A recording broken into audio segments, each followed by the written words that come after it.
Dependent और linear independent को ये बिलोंग करता है, इसलिए इस पोर्शन को अपन नोट कर लेते हैं थोड़ा सा। और ये भी बहुत इंपॉर्टेंट पोर्शन है। Basis of a vector space, basis of a vector space, इसकी डेफिनेशन क्या है ये देखते हैं। Let V F be a vector space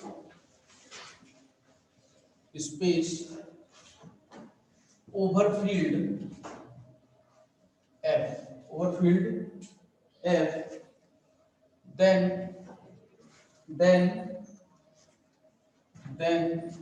a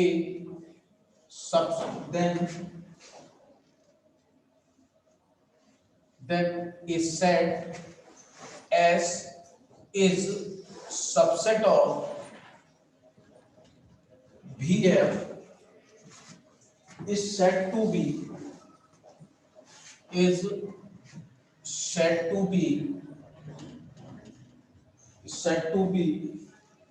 basis of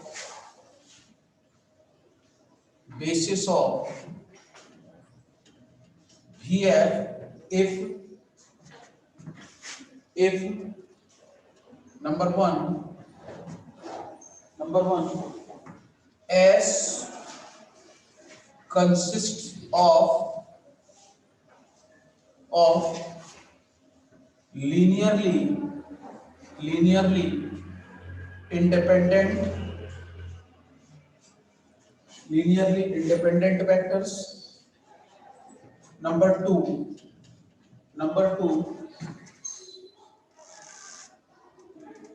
S generates VF. S काय को जनरेट करता है? VF को। दैट इज, इसका मतलब क्या होगा? each vector in V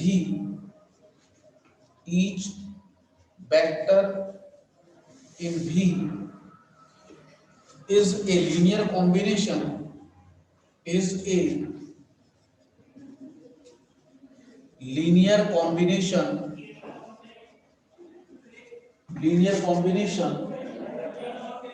of a finite number of element of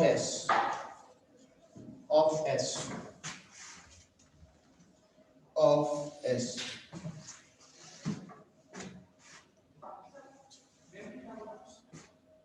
Basis of a vector space, उसकी दो कंडीशन इंपॉर्टेंट है। एक लीनियरली इंडिपेंडेंट होना चाहिए और एस काय को जनरेट करे?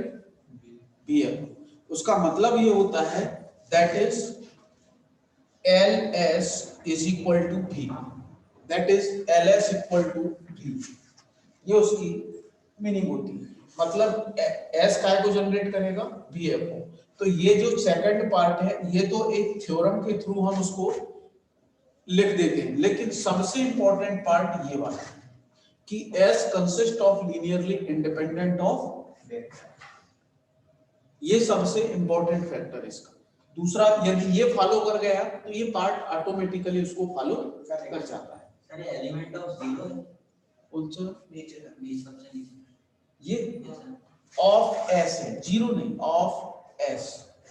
उसके बाद सर दैट इज मतलब नहीं समझते हो? That is LS equal to V, LS is equal to V। अब इसमें क्वेश्चन में करना क्या है कि क्वेश्चन का टाइप कैसे होगा, वो हमें सबसे इंपॉर्टेंट बात है यहाँ पे कि एक तो उन्होंने कह दिया लीनियरली इंडिपेंडेंट होना चाहिए। अब लीनियरली इंडिपेंडेंट का मतलब क्या है? मैंने अभी आपको बताया कि जब हम उसके रैंक निकालें, जो अपने को वेक्टर दिया है उसके अपन क्या निकालें? रैंक निकालें। तो किस फॉर्मेट में आनी चाहिए वो? लीनियरली इंडिपेंडेंट मतलब सभी जीरो, ऑल स्केलर्स जीरो। एक कंडीशन वो है। दूसरी कंडीशन क्या है हमारे पास में? दूसरी कंडीशन क्या है?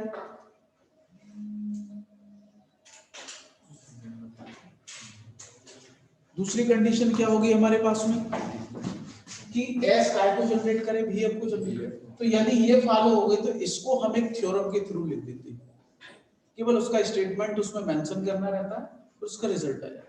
इसका एक क्वेश्चन आप देखो पहले, क्या है question?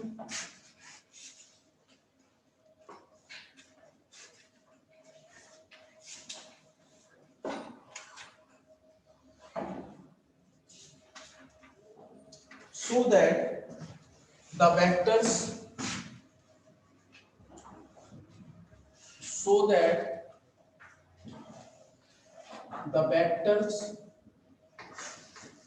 the vectors 1 0 0 1 1 0, the vectors 1 0 0 1 1 0 और 1 1 1 form a basis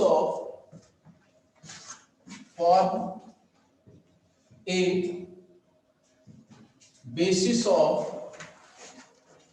basis for RQ, basis for RQ। इस फॉर्मेट में हमको देना है अपने को। अब इसमें इसका जो बेसिस है वो किस फॉर्मेट का है? RQ। RQ हम कैसे, देखो हमें ये 3x3 एलिमेंट का दिया हुआ पूरा का पूरा। सबसे पहले अपन इसको जो हमें वेक्टर्स दिए हैं इसका let S is equal to 1 0 0 1 1 0 1 1 1, ये हमने S इज इक्वल टू इसको ले लिया। और इसका मतलब ये है कि ये S के फॉर्मेट में है तो ये वेक्टर्स हैं, तो अल्फा 1 अल्फा 2 अल्फा 3 या फिर v1 v2 v3, तो तीन यहाँ पे हैं। तो late a1 a2 a3 be the 3 scalars. हमने 3 स्केलर उसी से सपोज कर लिए। कितने स्केलर ले लिए हमने उससे? 3 स्केलर लिए। एंड वी नो दैट, अब फार्मूला लगा देते हैं जो हम, क्योंकि हमें देखो जो कंडीशन पहली वाली दिखानी है, पहली वाली कंडीशन को हम जानते हैं कि इसमें हमें क्या करना है, वो हम जानते हैं। तो a1 v1 a2 v2 a3 v3 equal to 0। a1 v1 कितना है आपके पास में? 1 0 0, a2 1 1 0 and a3 1 1 1, this equal to 0 0 0। a1 plus a2 plus a3, ये पहला बार, पहला एलिमेंट। दूसरा एलिमेंट 0 a1 a2 a3, तीसरा element 0 a1 0 a2 and a3 is equal to 0 0 0। ठीक है, अब इसको क्या करते हैं अपन? कंपेयर करते हैं। जब अपन इसके कंपैरिजन की बात करेंगे तो क्या होगा comparison?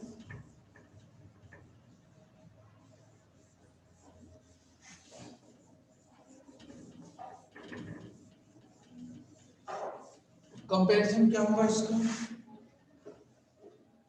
a1 plus a2 plus a3 equal to 0, 0 a1 a2 a3 equal to 0, 0 a1 0 a2 a3 equal to 0। This is equation number 1।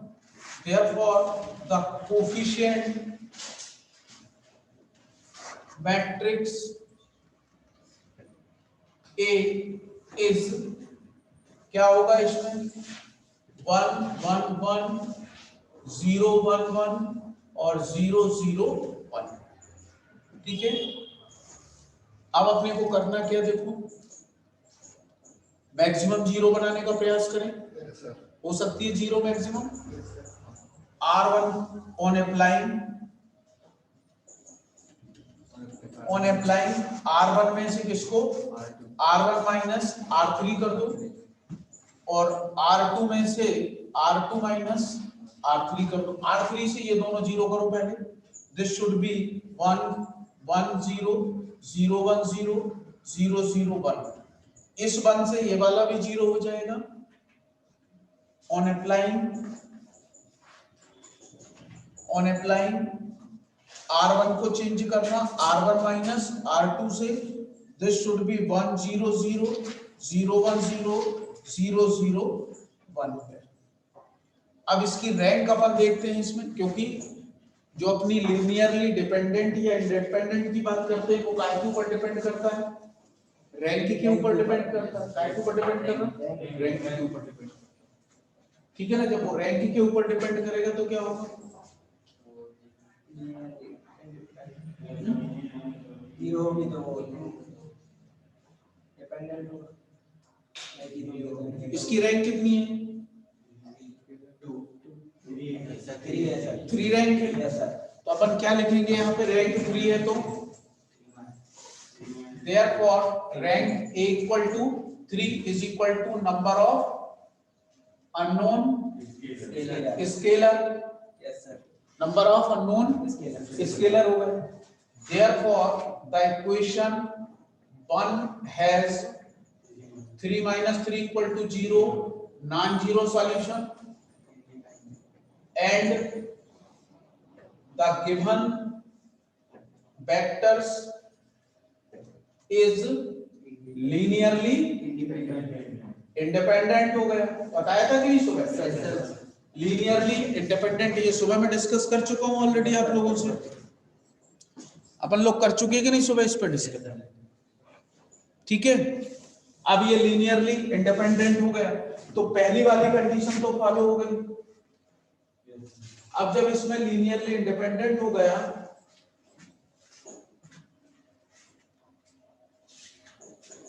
अब इसमें जो थ्योरम का स्टेटमेंट देना वो सबसे इंपॉर्टेंट थ्योरम है।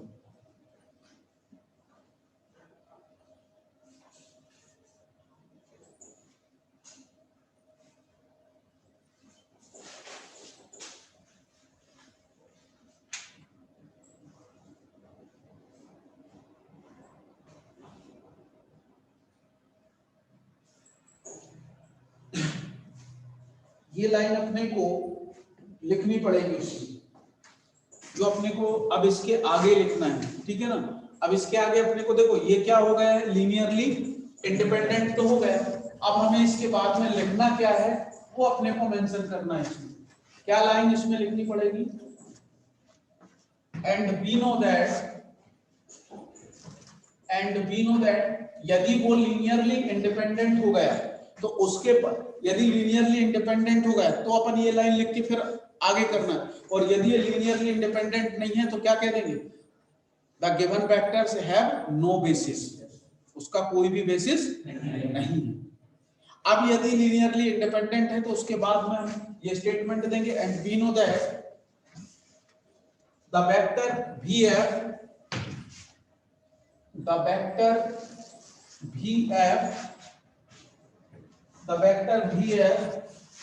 finitely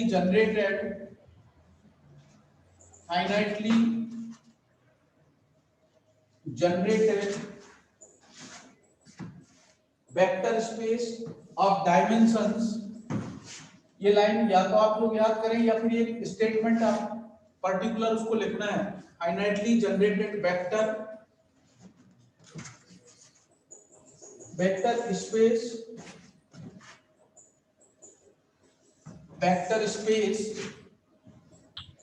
of dimensions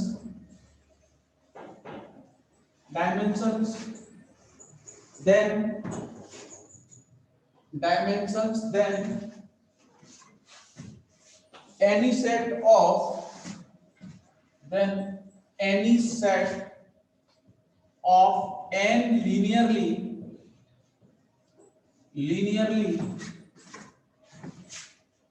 independent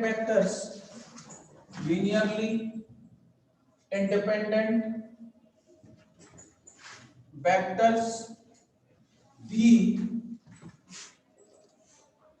forms a basis of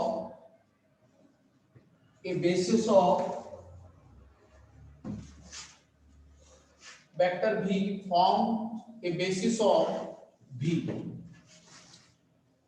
जिस form जो वेक्टर अपने को दिया है भी वो जिस फॉर्म में है वही उसका क्या होगा बेसिस होगा। हमें किस फॉर्मेट में दिया है ये 3 के आरक्यू के फॉर्मेट में दिया। किसके फॉर्मेट में दिया आरक्यू के फॉर्मेट में दिया है। तो इसके आगे जो अपने को लाइन मेंशन करनी है वो क्या होगी line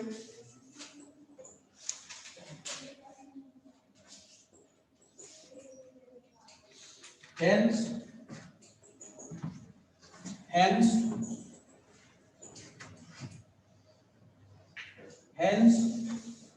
s is equal to क्या है अपने पास में 1 0 0 1 1 0 1 1 1 is a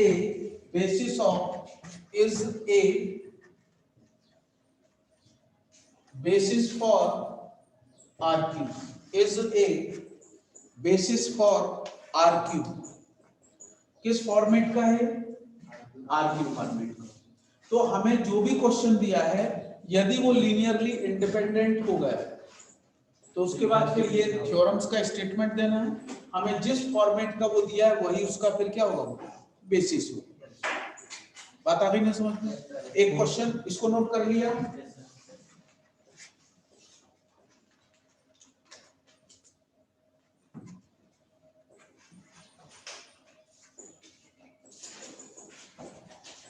एक क्वेश्चन आप लोग नोट करो इसको आपको बेसिस दिखाना है कि वो बेसिस है या नहीं। नोट करो सो दैट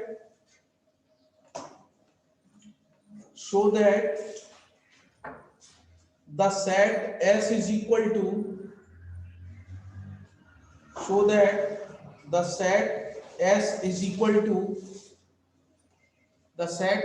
equal to वो एक कर्ली ब्रैकेट में जैसे ऐसा अपन ऐसा लिखते हैं ना कर्ली ब्रैकेट बनाओ S is equal to curly bracket पहले ब्रैकेट में स्मॉल ब्रैकेट में लिखना 1 0 0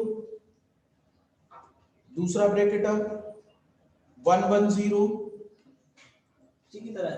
हाँ 1 1 0 तीसरा ब्रैकेट है 1 1 1 1 1 यहां तक तो यही है।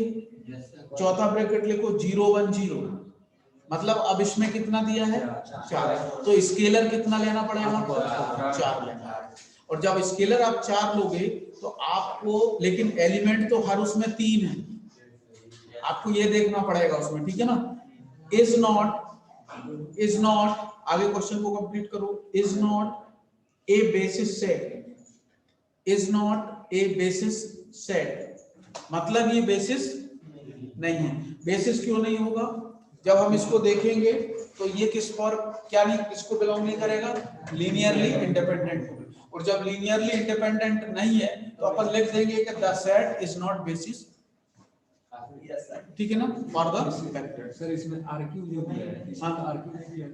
हाँ इसमें भी आरक्यू तो उन्होंने क्वेश्चन में कहा है ना इज नॉट बेसिस तो बेसिस है ही नहीं तो इसलिए आरक्यू दिया ही नहीं उन्होंने कुछ भी नहीं कहा उसके ठीक है। ऐसे एक क्वेश्चन और है नोट करो so that the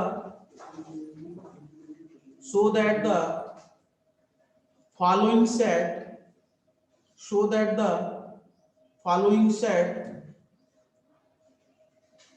is a basis of V4R। V4R का मतलब समझ रहे हो ना मतलब वो वेक्टर में कितने एलिमेंट होंगे 4 4 एलिमेंट। या तो ऐसा दे देंगे R4 भी दे सकते हैं ठीक है V4R और सेट लिखो S इज इक्वल टू ये बेसिस है ये वाला जो क्वेश्चन है वो बेसिस है। अब S इज इक्वल टू लिखो पहले ब्रैकेट में 1 0 0 1 0 0 3 बार 0 समझ गए 1 और फिर 3 बार 0 मतलब इसमें कितने एलिमेंट हो गए 4। दूसरा सेट लिखो 1 1 0 0 1 1 फिर तीसरा सेट लिखो 1 1 0 1 1 3 बार 1 फिर 0, और चौथे बार में क्या लिखो, ऑल जीरो, 4 बार 0, 4 टाइम्स 0 नहीं सॉरी 4 टाइम 1।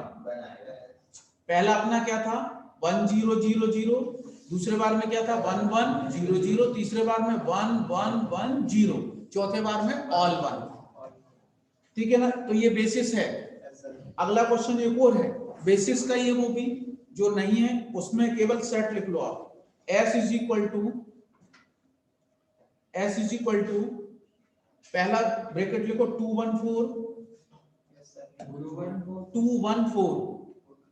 दूसरे ब्रैकेट में लिखो 1 -1 2, तीसरे ब्रैकेट में लिखो 3 1 -2, 1 -2 1 -1 2, ठीक है। तीसरे ब्रैकेट में लिखो 3 1 -2, फॉर्म ए बेसिस